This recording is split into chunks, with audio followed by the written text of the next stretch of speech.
Hey everyone, welcome back to another video. I recently saw Chloe Cole, who has been a guest on my show before. She shared a detransitioner friend of hers, Ellie Palmer, who her speech that goes for 9 minutes, which I encourage you all to watch the 9 minute speech. It's over on X or Twitter, whatever you want to call it. Again, old habits die hard. I still call it Twitter. Uh, and it is a rather emotional, chilling plea, I guess, or a rather emotional, chilling recount of someone that was lied to by mad people, essentially. And the thing is, so many young people are just like Ellie at the moment. They're confused, they're vulnerable, and they're searching for help. And the kind of help that they're getting at the moment isn't actually help. In fact, it's making things worse for them. It's butchering them. It's just castrating them. It's irreversible damage. It's harmful. And it's actually pure and downright evil. And when I was watching Ellie's emotional recount, it, brought up emotions for me too, because no young person should ever have to go through what Ellie went through. It's absurd. It's obscene. And there's many other words that I could use to say how actually horrible what happened to Ellie, going on cross-sex hormones, for goodness sake. Like at a young age, your body should not be on any of those things. So have a watch of this rather emotional 1 minute, 32-second clip that was taken from her speech, and watch her face. She gets emotional as she's recounting her own personal story. Have a watch. When I was 14, I found the online trans community. I was given a script by transgender adults who spent their free time helping children like me get past the therapeutic gatekeeping and get on hormones. That was it, my golden ticket to happiness. I told my friends, I told my parents, I told the LGBT center, I told a gender therapist, I told Planned Parenthood, and I told a doctor. All of my trauma, my pain, the years of shame, disgust, sexualization, it all disappeared. I got to be a different person, a boy. The name Elle meant nothing to me anymore. It was my dead name. I was and always had been Luke, and I was never going to change my mind. Then I changed my mind. When I was 19, I stopped taking testosterone. At the time, I told myself it was because I was going bald. But in reality, I had spent the last year of my life daydreaming about going back in time and growing up as a normal woman who had never gone through transition. Wishing I had never taken testosterone. I was not even out of my teenage years, but I was already regretting the identity I had told everyone I would live as for the rest of my life. She was lied to. First and foremost, lied to by these adults, given a script and said, say this and you can pass this gatekeeper window, so to speak. You can bypass it all and get on the hormones that you need.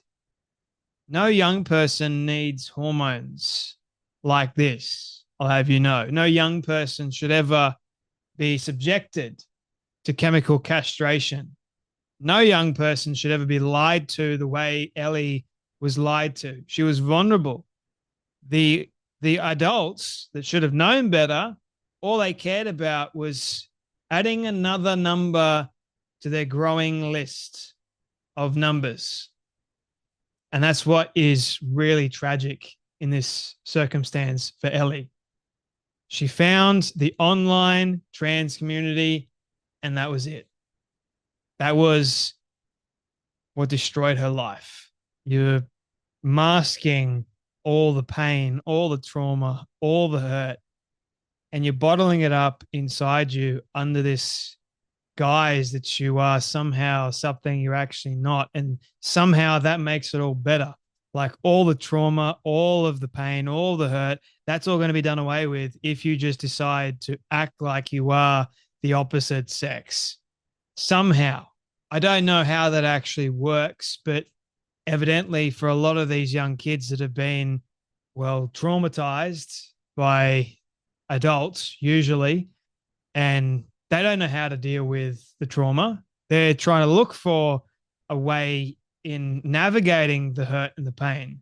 How are they going to do that? Like, and you've got these other adults that are going, no, no, no, you need to do this. This is how you fix things. And how you fix things is going on cross-sex hormones. It's going on puberty blockers. It's destroying your entire body. That's how you help what's going on inside or up here. And the vulnerability side of things, they get you because you don't know any better, because you got no other option. You feel like you've exhausted every other option. And so you go to those people that you think have your best interest at heart, and you think that you trust them. And so this wave of euphoria comes over you, thinking that you're going to get better. And the wave of euphoria sort of masks healing. It's not actual healing. It just masks it for a short period of time. And then you realize not long after that, that the pain and the hurt that you've bottled up inside, or you've just shifted over to the side because of you've replaced it with identity, the identity can't work because your identity is not found in your sex. Your identity is found in Christ. Your identity is found in who God made you to be. It's not found in things. It's not found in whatever you're doing in terms of work. It's found in who you are as a precious gift and a precious soul, not to be tampered with by chemicals or hormones or even surgical interventions. You've got so much worth, but the lie of the world, the lie of the devil just changes all of that. And it's pure and downright evil. Like what happened to poor Ellie. It all changed for her. She started telling Planned Parenthood. She told the gender therapist. She told her friends, told her family, told everybody she knew, because she was excited, thinking that that was going to be the solution for her. And then all of a sudden it wasn't. Guess what? It's not. It never will be. Just because an adult tells you something doesn't make it true. Especially when an adult is telling you to take irreversible drugs. That's next level, I'll have you know. Adults should know better. They need to do better, but they don't, because they have an agenda. The trans agenda is a cultish movement. It's a dangerous agenda, and it needs to end. Otherwise, you're going to have more cases like Ellie, and I wonder how many more young people are going to wake up and realize that what they did to themselves, which they could not consent to, I'll have you know, not the answer. Sad. The hard watch, isn't it? Like, especially the last bit. She didn't think she was going to change her mind, and then she changed her mind.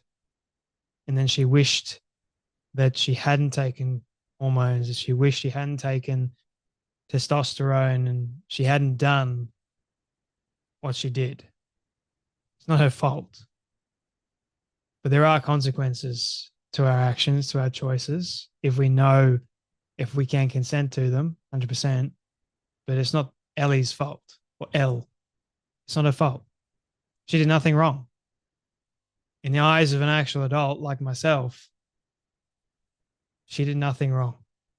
She was lied to, and she wasn't taken care of. Properly, that is. How many more young people are going to be just like Elle? I wonder. And Chloe actually said that Elle has now gotten herself clean, and she's found Jesus. She's found God. And that's the best place to be. You can see, even though she's emotional, you can see that she's a lot more happy and a lot more at peace at the same time with her decision, because it's the right decision, leaving all of that stuff behind. And if anything, this is a chilling warning to all of us. What are we doing to help people like Ellie? Are we sounding the alarm as much as we can? I hope so. I really do. And now, my friends, you guys take care. You be blessed, and I'll see you all in the next video.